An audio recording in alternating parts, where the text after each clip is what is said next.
Hello, friends. So, welcome to today's reflection and meditation.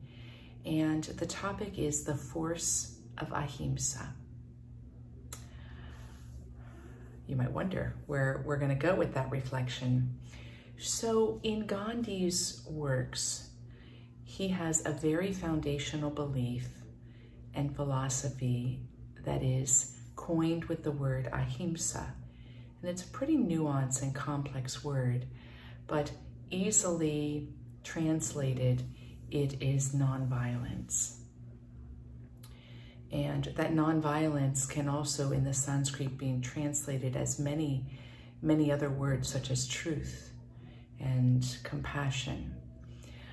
And I was really turned on to Ahimsa in high school. I remember I had a nightmare about communism. I think we had threats of the Cold War and all sorts of things, and I knew nothing about other countries and nothing about politics and nothing about communism. But I had this fear that arose through a nightmare around communism, and in that fear, I was given the inspiration to take that in two directions. The first was that I participated in forensics, and you did original oratory, and I created a talk that was about the downsides of communism that isn't caring for human dignity. And I drew upon the work of Jonathan Swift and a number of others. The second was I started to read Gandhi's works. And I would say that both of those helped me emotionally and intellectually process where my fear was when it came to this, since it was a fear of being oppressed, of having freedom taken away. So Ahimsa is a very interesting word because it's translated as nonviolence, and when we look at it, it might be easy to say, okay, I'm not going to act with aggression. I'm going to passively stand for what I believe needs to be changed. And there's some truth in that, right? I mean, if you look at nonviolent protests, they're not acting with strong words or aggressive actions. They're just standing there for the cause that they believe in. And that's a nonviolent way of responding and hoping and standing for social change. However, what I want to shine a light upon is that in Gandhi's proclamation of Ahimsa being the way for us humanity to grow, he sees Ahimsa as a force. So it's not just simply a response to something. It's not passivity. It's not saying no to even. It is a acting that is a force for truth, a force for freedom, a force for good. And this really struck me because force is energy, it's movement, right? And oftentimes, I think in the spiritual realms, force is a little bit suspicious of a word because we can try to force things in our lives by controlling or pushing, or we can feel forced, or we may be healing from ways we were forced. So it's got a bit of a jaded quality to it. But if we pull back from that trauma, we could identify that there is within the very creative element a force for life. And Gandhi sees this as spirit. He says in one of his writings, I am not a visionary. I claim to be practical idealist. The religion of nonviolence is not meant merely for the rishis and the saints. It is meant for the common people as well. Nonviolence is the law of our species, as violence is the law of the brute. The spirit lies dormant in the brute, and he knows no law but that of physical might. The dignity of humankind requires obedience to a higher law, to the strength of spirit. And we can look at this in relation to peace. Peace also has a connotation of like a placid lake, right? Something undisturbed, because it has that quality. But Gandhi points out so well that nonviolence is not just simply the absence of violence.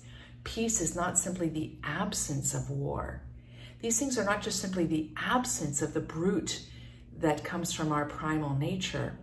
It is actually the presence of justice, the presence of freedom, the realization of the human ideals. Can you see the difference in that? And in taking this further to say that this is our call, all of us. We can look towards the saints and the holy ones as wistfully, like, oh, wow, they're so remarkable, as though they are far and distant from us. They're just giving witness to what we are called to be. We are called to be. And when we're talking about ahimsa, I'm drawing upon peace right now in this particular reflection, but I want to use an example, using the example of kindness to drive home the process that I think Gandhi is talking about. And then we'll pull it back into the realm of peace, because as we open ourselves in ahimsa, we become peace, we experience peace, we become agents of peace. But let's take the word kindness, because kindness is a little easier to wrap our minds around it. So oftentimes kindness happens for us and to us. Maybe as a child, an adult shows us kindness. They give us a piece of candy that we love, or they hold us and give us a hug when we need a hug. Or a teacher shows us kindness by helping us know how to hold a pencil. Or we can be inspired by kindness. For instance, we're on the playground and kids are all running around and one person steals the ball from you, but another person goes and gets it back, and we feel inspired by that kindness. So oftentimes we come into contact with these qualities, peace, kindness, joy, nonviolence, freedom, through actions and experiences that happen. And our response to them are noticing, oh, wow, I like that. That's key, because the saying, I like that, is a whisper of spirit at our very center. A whisper of spirit, just like Gandhi said that it's the strength of spirit. It is the higher sense of self. And as we reflect upon this, most often if we notice what we like, we're going to begin to value it. And this happens in numerous ways, right? We might just internally value it. Wow, I like being treated with kindness. I'm going to show kindness. I remember being very moved when I would practice kindness, not as a practice, but it would just arise from within and I would act on it. And I liked the way I felt. So we begin to value it in our lives. We begin to gravitate towards those that show kindness and maybe move away from those who are less likely to show kindness. Children tend to shy away from meanness and duplicity. So we go from that experience that I would say is inspired to valuing it. And then we may be influenced even more in our values. We may study ethics or study philosophers or study spiritual traditions. And we learn that valuing kindness is a spiritually worthy practice. And we move to the third step that I believe is contained in Gandhi's complex idea, and that is to practice kindness. And practicing kindness is great because it sets us up with something that is like a litmus test. So when we feel unkind, we butt up against ourselves, and we have the opportunity to choose kindness. I love those adages and affirmations that are out there. Choose love, Choose kindness. I have the shirt I wear to bed says, just be kind. Just be kind. And we recognize that we have free will, no matter what we feel like, no matter what our traumas may be, no matter how triggered we may be, that we have agency and we can practice kindness. But this isn't what Gandhi is talking about ultimately when he's talking about ahimsa, when he's talking about nonviolence. That's a step in the direction of it. What I believe he is talking about is when we transition from this practice, because we choose, we are still under the idea that we're agents, and ultimately we're not the agent. Ultimately, we are participating co-creators. We can notice, oh, I choose kindness there, but that's not worthy of kindness. That's worthy of my hate. That's worthy of violence internally towards it, even if I don't act on it. You see, where we can get very divided and make it complicated. So practicing kindness sets us up for a lot of layers where we can stay inauthentic. What I believe humanity is called to is the courageous step. Now, I'm not diminishing that it takes courage to practice kindness in difficult situations. I am not diminishing that at all. But I believe the evolutionary step that we are called to as human beings is the jump into the unknown, where we shift from practicing kindness to embodying kindness, where we are not kind. It's not a quality. Oh, they're so kind. They just gave me that donut. Oh, they're so kind. They opened that door for that person that needed it. Not where we have a habit of being kind, but where we embody kindness. This is ahimsa. This is nonviolence. This we have in great example in the life of Jesus.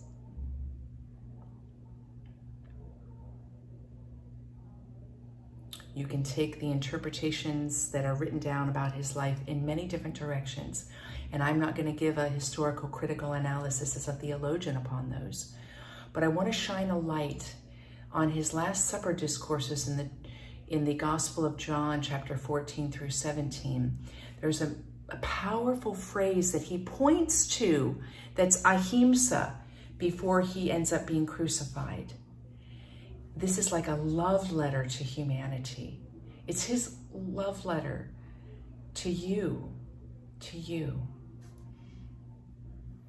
Whether you feel like you know him or not, or have a relationship, it doesn't matter so much. He says at one point, "Peace I leave with you. My peace I give to you. I give it not as the world gives it, which is unstable and inconsistent. Do not let your hearts be troubled. Peace I leave with you. My peace I give to you. I do not give as the world gives. Do not let your hearts be troubled. Do not be afraid."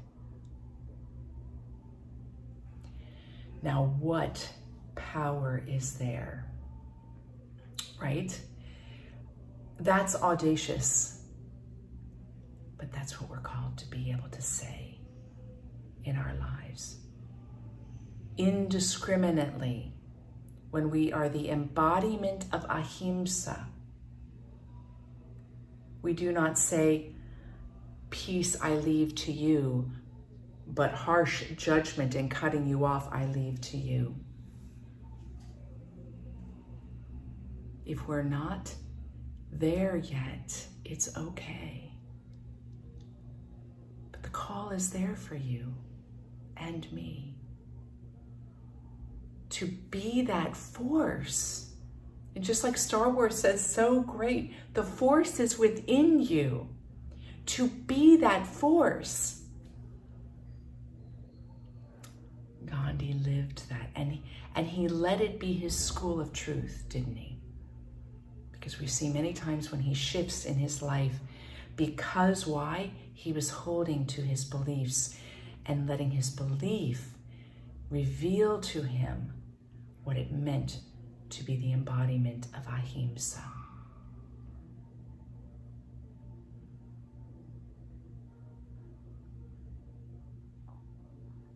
So our meditation today is going to be a beautiful mantra. We've chanted it before. This will be a new way of chanting it.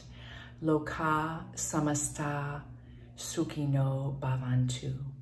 And at the heart of it is, it's a peace prayer. It is a peace prayer.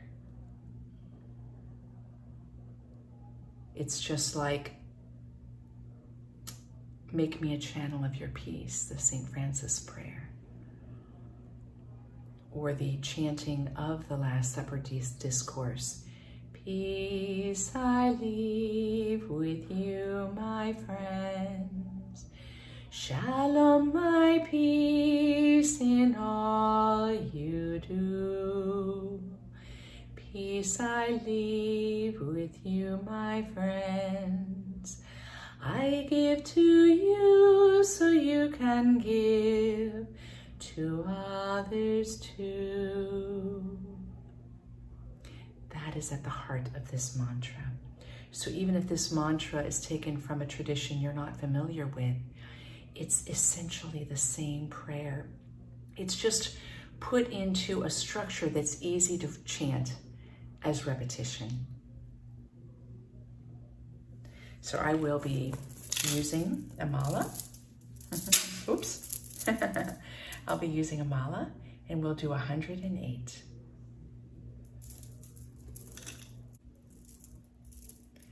So for our mantra, Loka samasta sukhino bhavantu, I invite you just to tone it and chant it along with me. I'm going to jump in with the phrase and repeat the same tone for a while.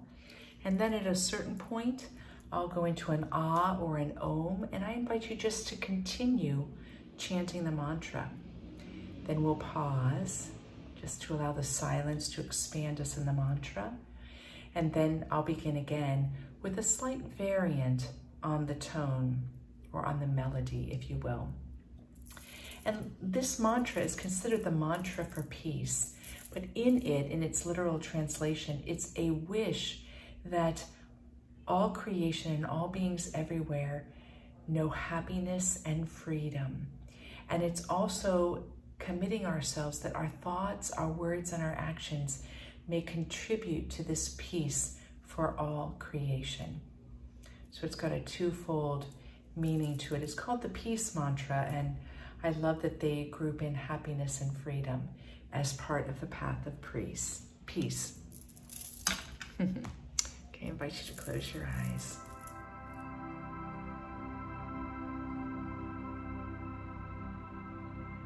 And form your own intention for peace in your own life and peace for all creation.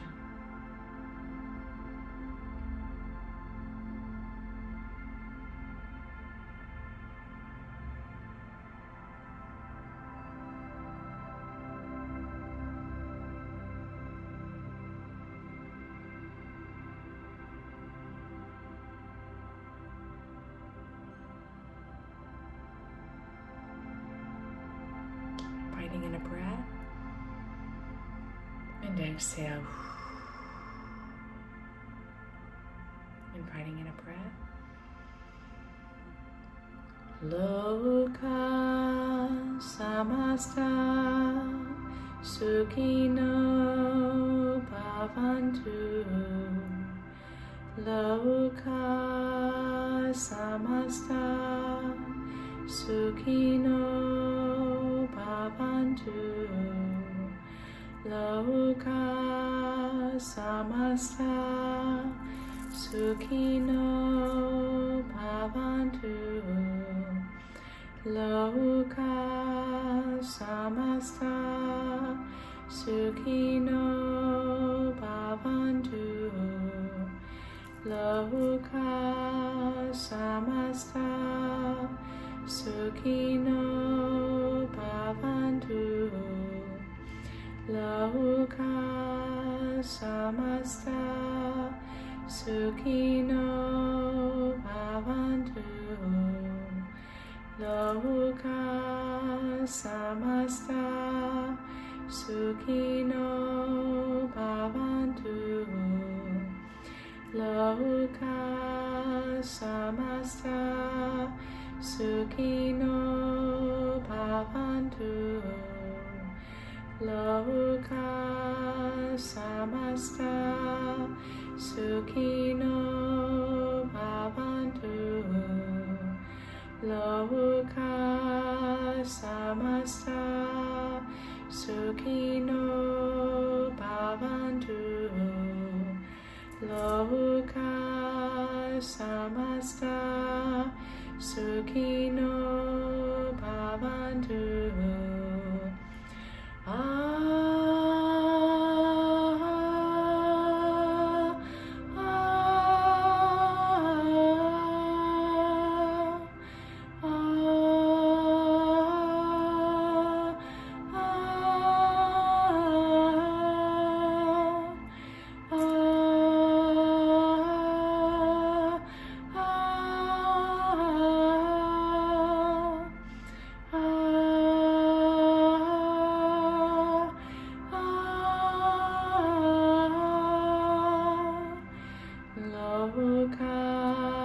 Samasta sukhino bhavantu.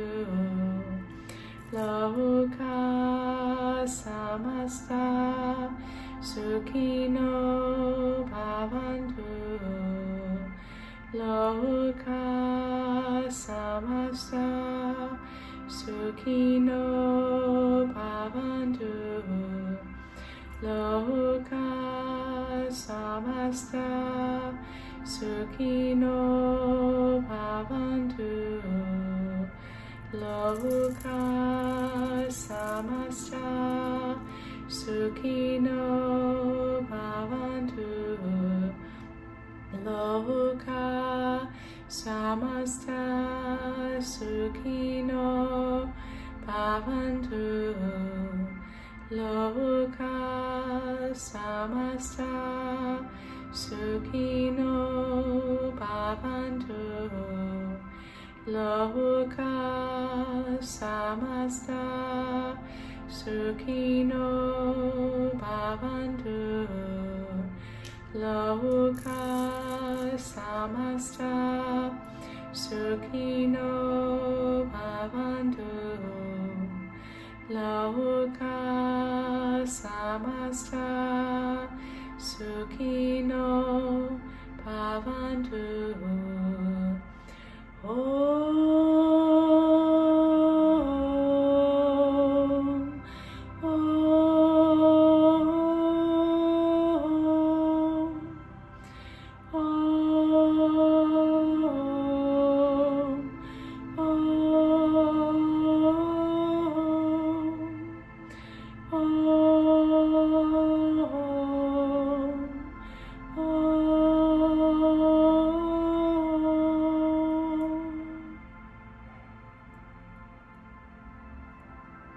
We enter the silence together.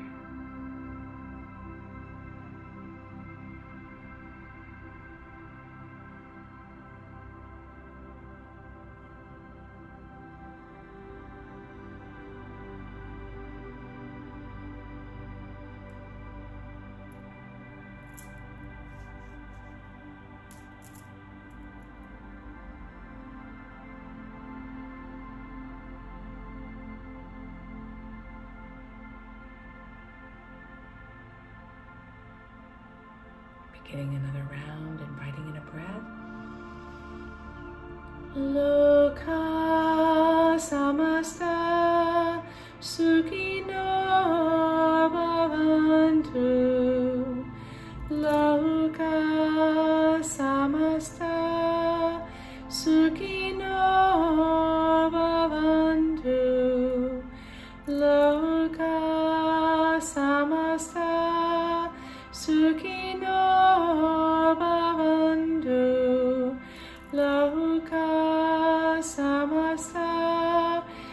Sukhino bhavantu loka samasta Sukhino bhavantu loka samasta Sukhino bhavantu loka samasta Sukhino bhavantu loka samasta Sukhino bhavantu loka samasta Sukhino bhavantu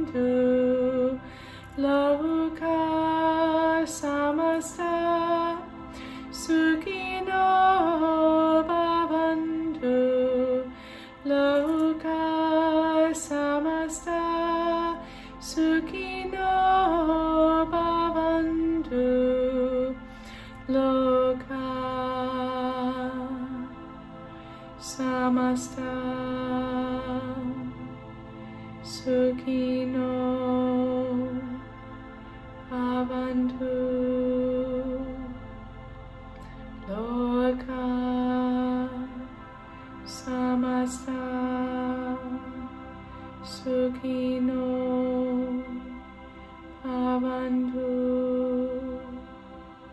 loka samasta Sukhino bhavantu loka samasta Sukhino bhavantu loka samasta Sukhino bhavantu loka samasta Sukhino bhavantu.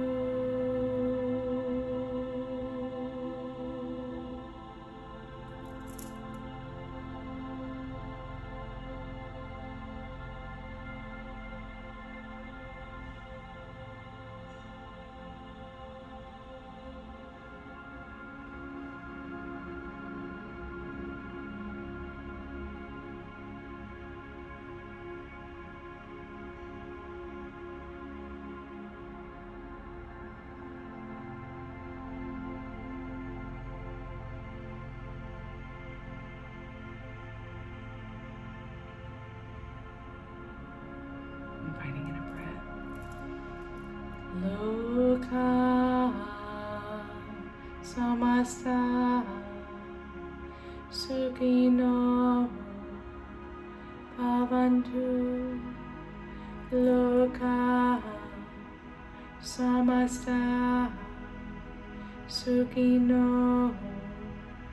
bhavantu loka samasta Sukhino bhavantu loka samasta Sukhino bhavantu loka samasta Sukhino bhavantu loka samasta Sukhino bhavantu loka samasta Sukhino bhavantu loka samasta Sukhino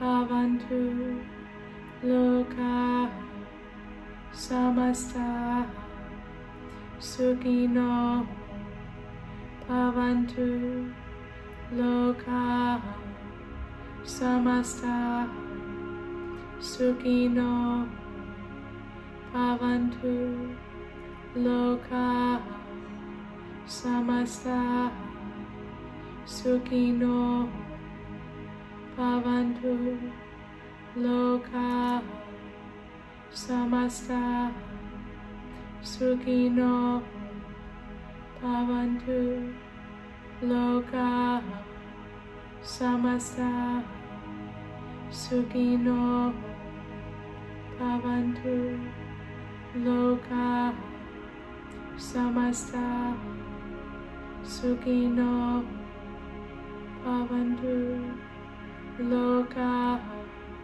samasta sukhino bhavantu, loka samasta sukhino bhavantu, loka samasta sukhino bhavantu, loka samasta sukhino bhavantu, loka samasta sukhino bhavantu, loka samasta sukhino bhavantu, loka samasta sukhino bhavantu.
Loka samasta sukhino bhavantu, loka samasta sukhino bhavantu, loka samasta sukhino bhavantu, loka samasta sukhino bhavantu, loka samasta sukhino bhavantu, loka samasta sukhino bhavantu, loka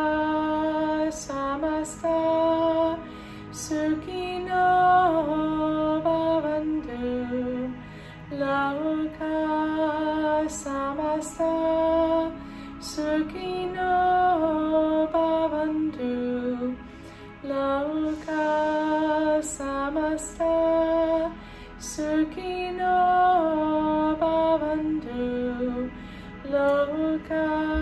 loka samasta sukhino bhavantu,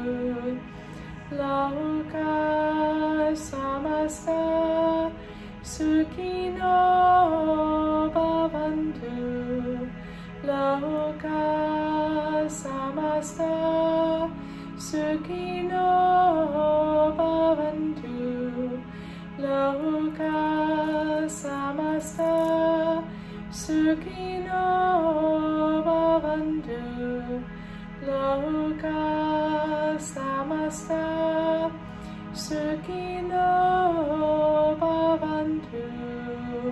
Ah, ah, ah.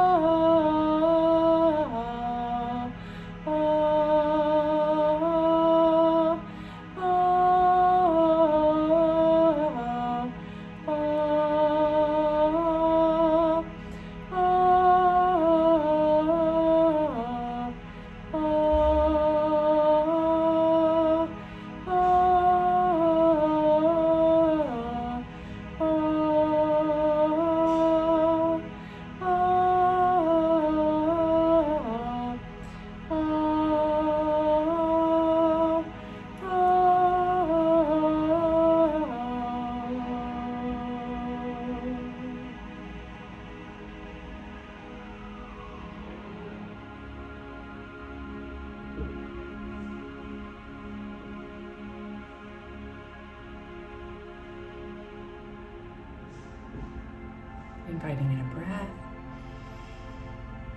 Loka samasta sukhino bhavantu. Loka samasta sukhino bhavantu. Loka samasta sukhino bhavantu. Loka samasta sukhino bhavantu. Loka samasta sukhino bhavantu. Loka samasta sukhino bhavantu. Loka samasta sukhino bhavantu. Loka samasta sukhino bhavantu. Loka samasta sukhino bhavantu. Loka samasta sukhino bhavantu. Loka samasta sukhino bhavantu. Loka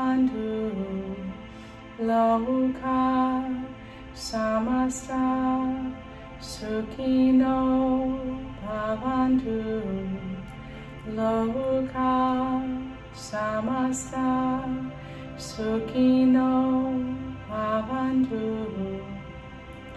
Loka samasta sukhino bhavantu. Loka samasta sukhino bhavantu.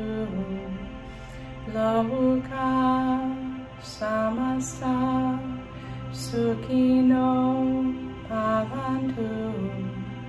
Loka samasta sukhino bhavantu.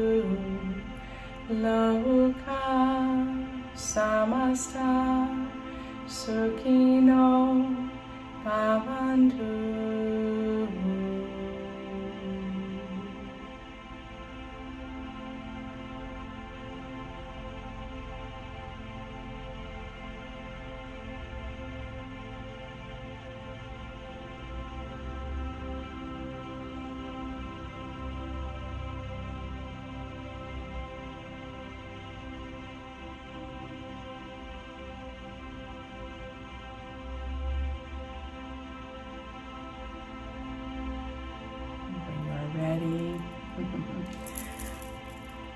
Draw your palms together in front of your heart and open your eyes.